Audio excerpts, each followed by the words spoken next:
भारतीय शेयर बाजार ने अस्थिरता के बावजूद उल्लेखनीय लचीलापन दिखाया है, जिसमें अदानी समूह के शेयर केंद्र में हैं। विदेशी निवेशकों ने इस महीने भारतीय शेयरों से 24,734 करोड़ रुपए का पर्याप्त लाभ कमाया है, जो वित्तीय परिदृश्य की गतिशील प्रकृति को दर्शाता है। बाजार का उद्घाटन और आरंभिक उथल-पुथल। भारतीय शेयर बाजार ने उतार चढ़ाव भरे अनुभव के साथ 29 जनवरी को कारोबार शुरू किया। सोमवार के शुरुआती घंटों में सेंसेक्स 400 अंक से अधिक गिरकर 71,000 के स्तर को पार कर गया। इसके साथ ही निफ्टी 21,400 के कारोबारी स्तर को पार कर गया। इस प्रारंभिक उथल-पुथल के बावजूद तेजी का रुझान जारी रहा। इंट्राडे उछाल, सेंसेक्स और निफ्टी का प्रदर्शन। सुबह 9:28 बजे तक सेंसेक्स 632.89 अंक 0.90% की बढ़त दर्शाते हुए 71,333.56 पर कारोबार कर रहा था।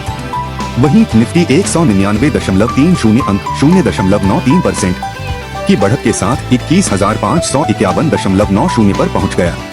उछाल जारी रहा। सुबह 10:30 बजे तक सेंसेक्स 1.5% से अधिक की बढ़त के साथ 71,499.44 पर पहुंच गया और निफ्टी 1.6% से अधिक की बढ़त के साथ 21,603.50 पर पहुंच गया। अडानी समूह की उल्लेखनीय वृद्धि। प्रमुख कंपनी अडानी एंटरप्राइजेज और Adani power, Adani total gas और अडानी ग्रीन एनर्जी जैसी अन्य संस्थाओं के साथ अडानी समूह में महत्वपूर्ण वृद्धि देखी गई, जो ऊपर की ओर बढ़ रही है। इस उछाल ने अडानी समूह के शेयरों का कुल बाजार पूंजीकरण 15.5 लाख करोड़ रुपए से अधिक कर दिया। स्टॉक मूवमेंट विजेता और हारने वाले। जहां अडानी समूह के शेयरों में तेजी आई, वहीं कुछ शेयरों में गिरावट देखी गई।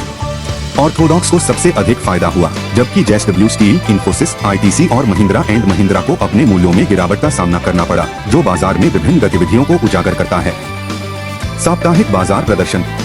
गणतंत्र दिवस की छुट्टी से पहले वाले सप्ताह में 30 स्टॉक सूचकांक में 1.37% की गिरावट देखी गई, जो कि 982.56 अंक थी।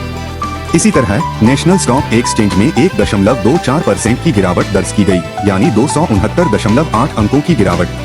यह सप्ताह के दौरान बाजार के सामने आने वाली चुनौतियों को रेखांकित करता है।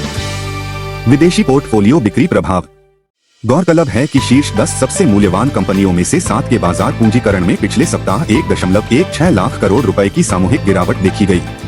निवेशक डेटा से पता चला कि विदेशी पोर्टफोलियो बिक्री (FQ) के परिणामस्वरूप 25 जनवरी तक इस पूरे महीने में भारतीय शेयरों से 24,734 करोड़ रुपए का शुद्ध लाभ हुआ। निष्कर्षतः भारतीय शेयर बाजार उतार चढ़ाव से गुजरते हुए लचीलापन और अनुकूलनशीलता प्रदर्शित करता है। अडानी समूह का शानदार प्रदर्शन और विदेशी पोर्टफोलियो बिक्री का प्रभाव वित्तीय परिदृश्य की लगातार विकसित हो रही गतिशीलता, निवेशकों के लिए अवसरों और चुनौतियों को प्रदर्शित करता है।